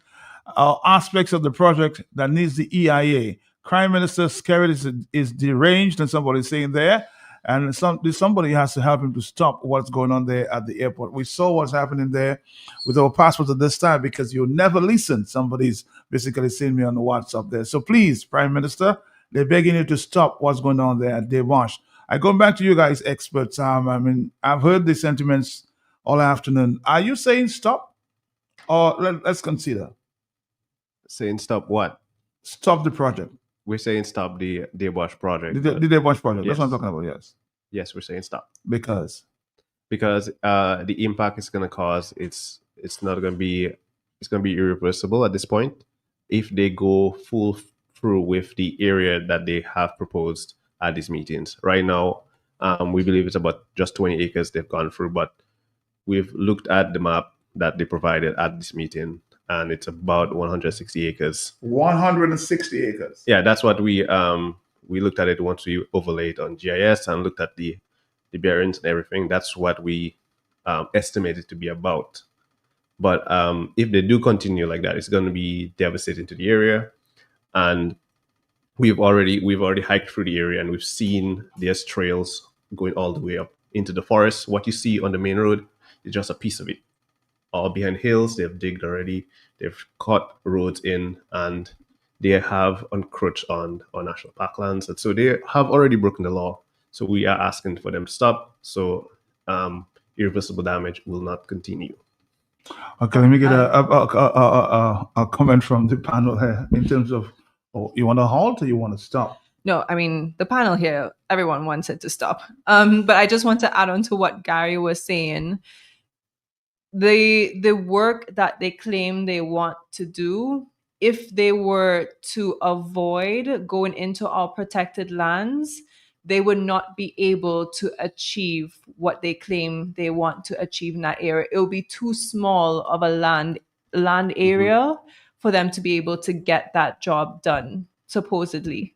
Their supposed job done. So our thing is we want it to stop because we do not see how they could establish their mine in this area with while avoiding protected lands. And in no way as environmentalists can we ever encourage them to continue such a negatively impactful project within our protected land space. Our ancestors fought for that protected land. Dominicans, the community, embrace those protected lands. Those protected lands are what are keeping our island alive, our people alive, our indigenous community alive. So it would not be in any way responsible for us to ask them to continue with the work that they are doing, knowing that they have to go into protected lands if they want to do this project there.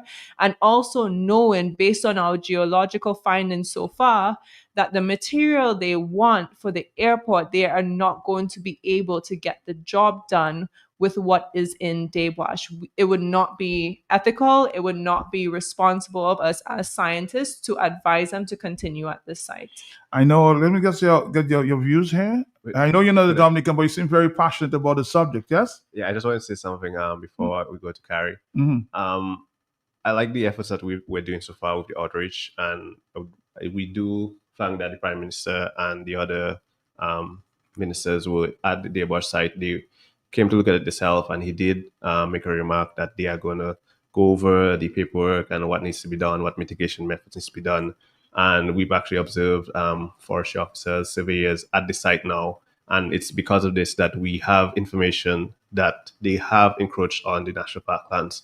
So now we're like, if we hadn't speak up or hadn't do any of this, this wouldn't have happened, and no one would have been paying attention if they were in the national Northern Forest Reserve. Okay. So we feel like this is just a small victory. There's a temporary halt, as it is temporary, and we want it to be permanent. Karen? As Janelle and Gary have said, I really don't have any notes. I wholeheartedly agree with everything they're saying. The Caribbean itself is very young. We're all in this together. Any impact that were to happen to any island in this chain would happen to the rest of us. And that's another thing that we need to take in mind. As they said, the Kalinago territory is also one of the last protected groups in the Caribbean. We also must protect this because we all came from this land. We're all from here. They have to stop that project. They can't keep doing more harm to people. It's people's lives at stake here. All right. When you come back, I'll ask you a question that everybody's asking at this time. All right, we're going to come back in a minute.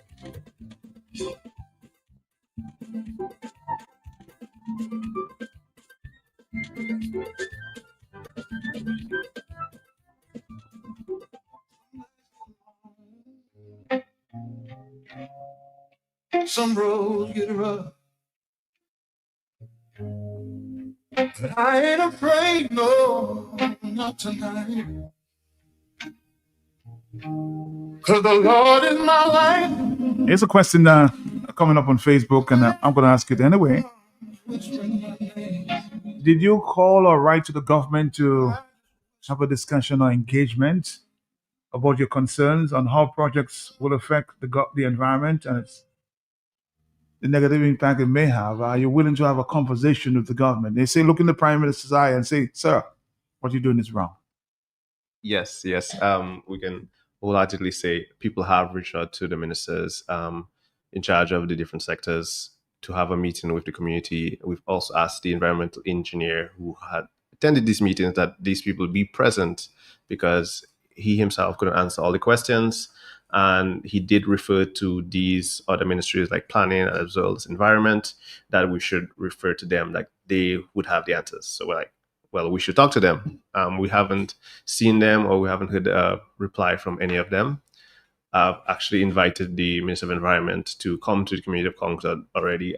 We haven't gotten any... You never had a conversation with him, one-on-one? Yes. I had a conversation with him to come to Concord because we need our ministers, we need the leaders in that role to talk to the community, because we were only talking to the environmental engineer, but we want to hear from our local leaders.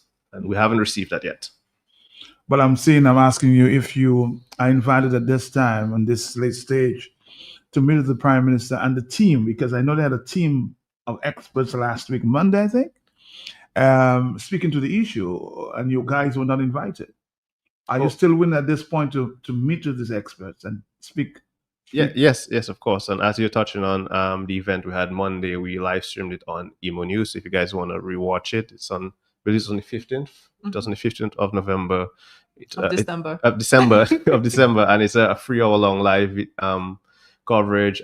We went over, and Janelle did a presentation on what's been happening. We had the geologists who went over the geological aspect of the rocks and the different quarries of Dominica, and then Carrie did a presentation on environment as an environmental engineer, and it was amazing. And we had a lot of questions from the public, and a lot of questions were raised, and we were happy with the response. But we did invite these ministers to the meeting, and they were not present. You know, a lot of people are asking on this question I'm going to ask. I've asked this before because everybody's like so amazed that you guys are, you know, talking the truth and speaking to the powers that be. And a lot of people say, are you guys not intimidated or afraid? That's usually the question that comes up, you know.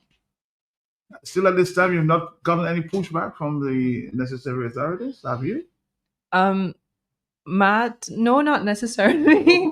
Not necessarily any pushback from the authorities. And I don't believe that they will push us back. And I also don't believe that we should be afraid or we are going to be afraid.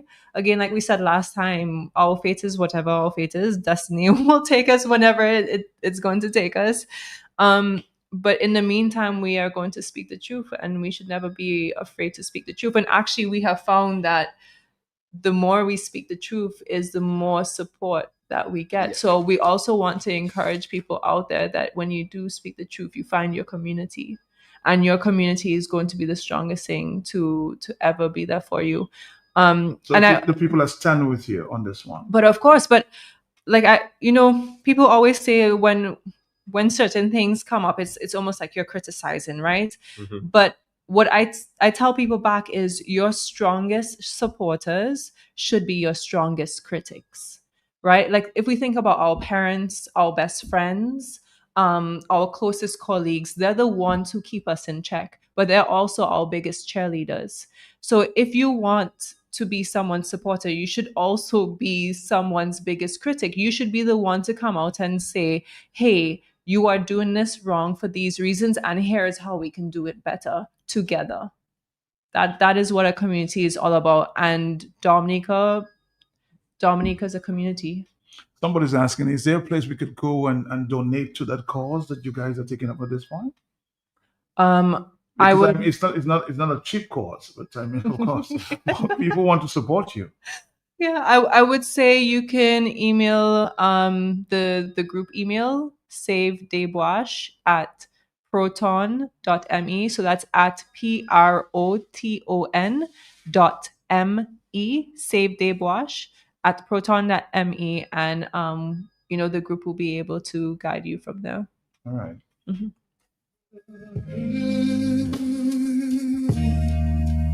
Yeah. I won't be rest. From shadows fall. I heard I feel if it won't go. I suspect you might have to repeat this contact in a minute there, but do it very slowly. Hello, talk to me. Yes, yeah. Good afternoon. Not to you on the listeners now. Yes, I. My wish for 2026 is for you or everybody else requesting to speak to the Prime Minister. There are professionals in this position who needs to answer this question, not the Prime Minister. Quit deferring to the Prime Minister. You guys are giving too much power. Whoever's in this position that needs to be asked the question, that's who you should ask the question. No more speak with the Prime Minister. You're giving him too much power. Thank you. Happy New Year. All right, somebody said, I know we should be speaking to you guys and not the Prime Minister. Lord is my light. I won't be afraid. He is my salvation. I get it. What is that? I said we should also be speaking to him. Yes, we have to. We have to. I'm just hoping that this you can strike a conversation with him one-on-one. So because you guys are very passionate about it. It's at 3:00. I'm gonna get a final comment from you guys. I'm gonna call it a day. Very, very educational program here this afternoon. Then He hides me safe where no harm can find. A final call. A final call. Hello, yes. Never stop. Hey, Matt Peltier, good afternoon to you. Good afternoon to you. Good afternoon to you, yes. I am very, very lucky to get in today. But I just want to say again, kudos to Janelle and Gary and the other lady who's in there explaining to people on Yes. the situation at Debonche. It's a long time I have not seen such level of technical, but in layman's terms, so that everybody can understand what is meant. And I really, really want to give them the support as somebody who have been advocating for a long time that we do things right. But Matt, I know it's your final call, but I was trying to get in earlier Go ahead. because I'm going to try to make it quick.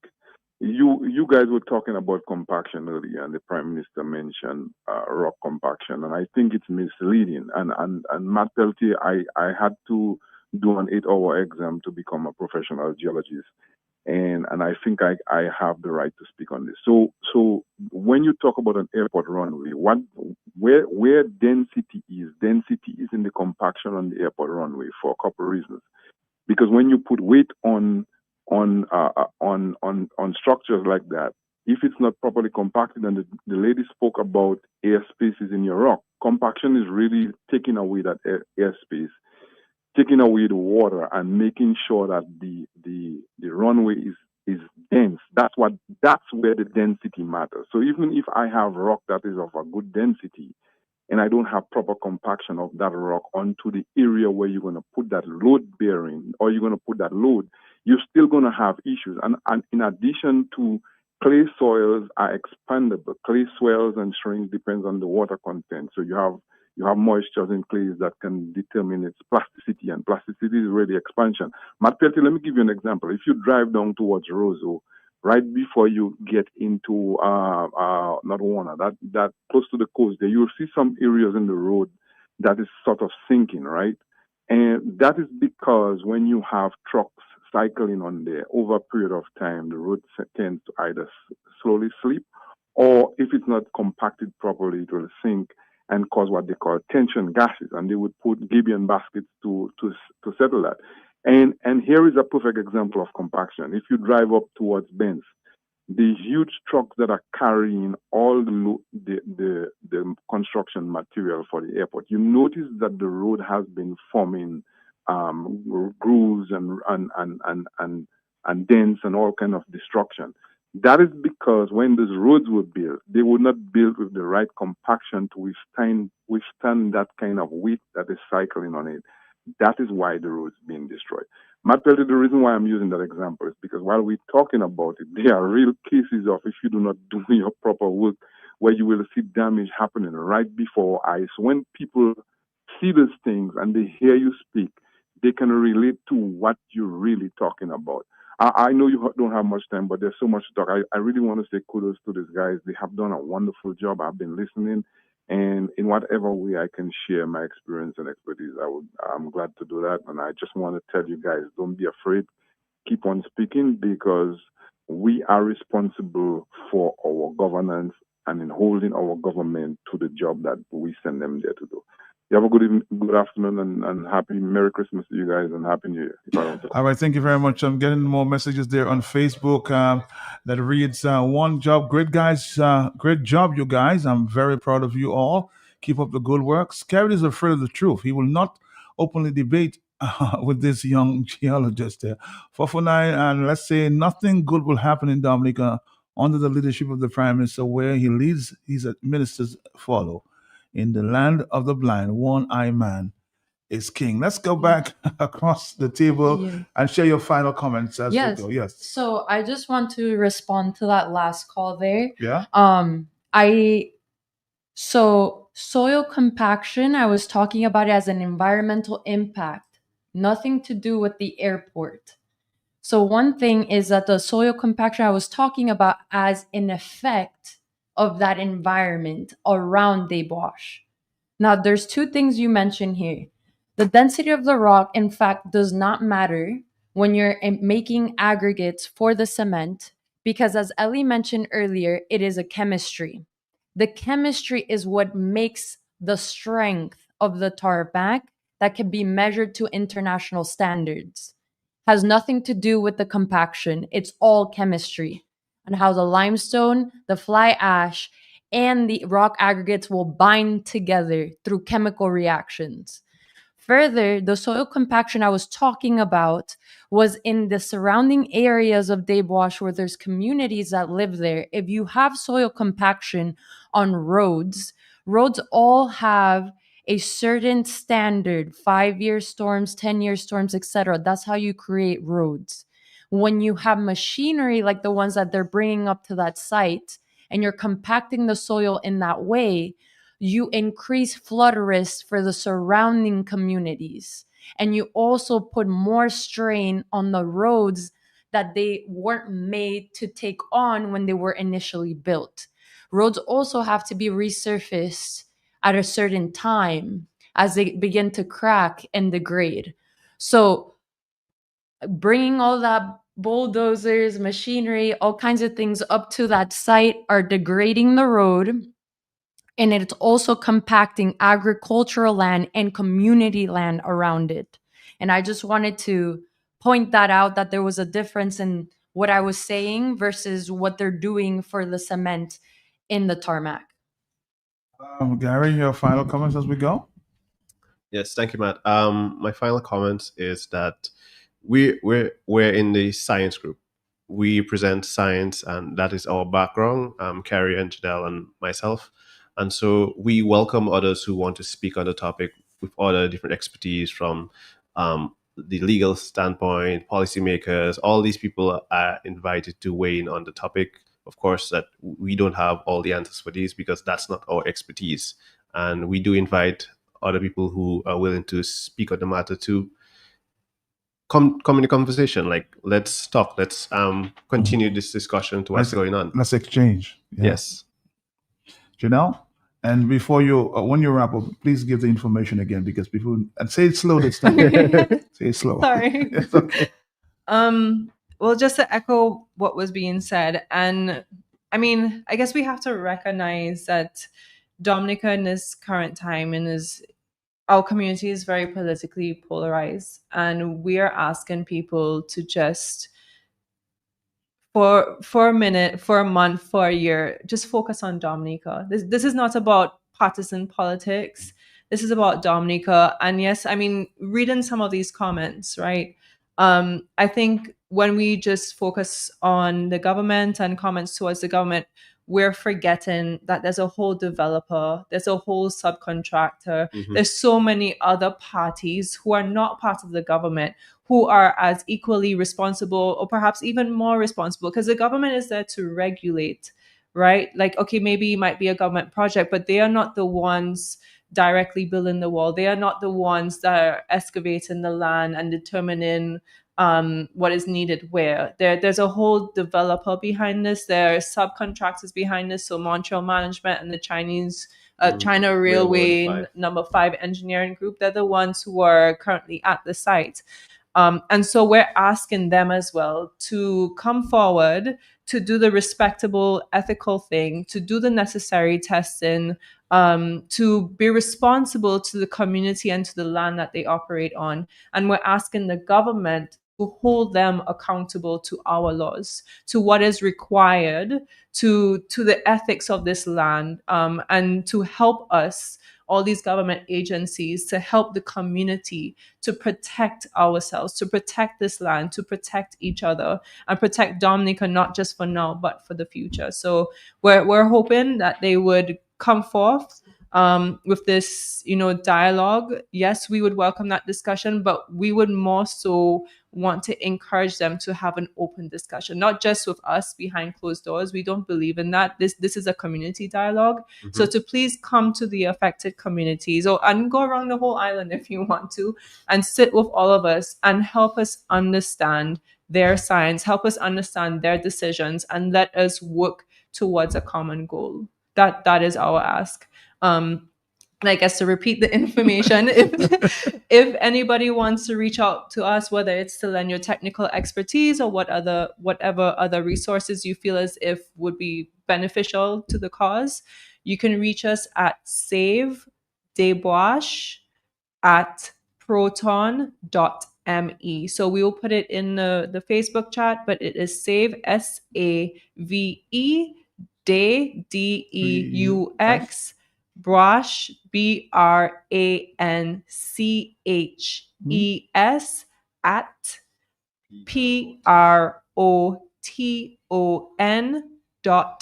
PROTON.ME. Repeat that again. Okay. I know people are running for their pens and the paper, Yeah. so I know how radio works. So Okay. let's repeat it again Okay. for the final time. Save Debosh at proton.me. So SAVEDEUXBRANCHES at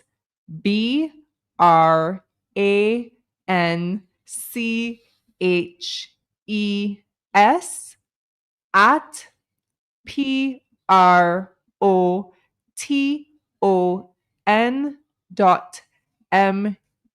I feel like I'm in a spelling contest. I also put it in the Okay. All right, folks, it was a pleasure. Thank you. Thank you, Matt. Thank you Thanks for for Thank having you. us. Come back anytime, okay?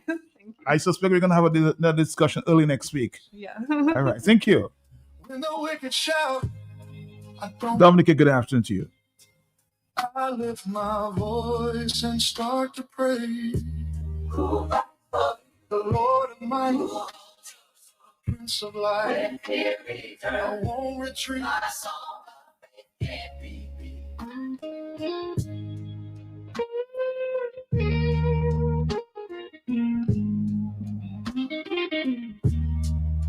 He hides me under his holy wing and teaches my weary soul to sing.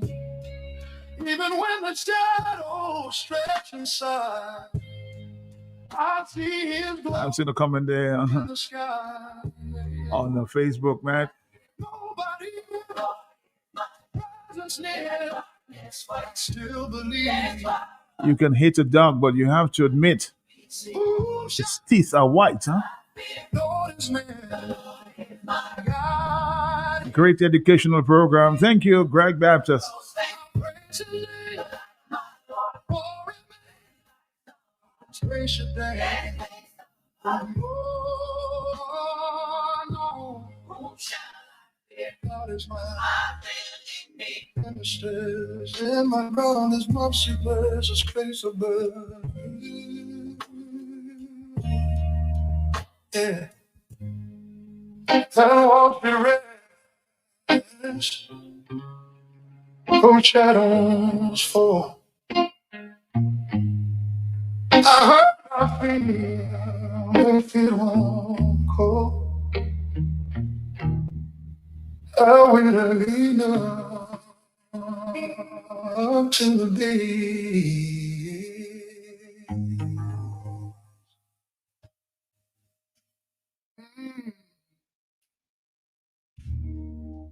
Yeah, Lord. Some nights get long, some roads get rough. But I ain't afraid, no, not tonight. 'Cause the Lord is my light. And when that fear comes whispering my name, I just whisper his name. And the darkness runs away. The Lord is my light, I won't be afraid. He is my salvation, my debt's been paid. When the wicked rise, they stumble and fall. My heart won't tremble, I've heard his call. Who's got your back? The Lord Most High, who lifts your soul. The Saint Most High, when fear comes near, my faith is firm. I'll stand my ground. He hides me safe, where no harm can find. In his secret place, peace fills my mind. He lifts my head above my foes and pours his mercy, Lord, it overflows. Who shall I fear? Lord is my strength. When trouble comes, I won't lose sight. It's mine.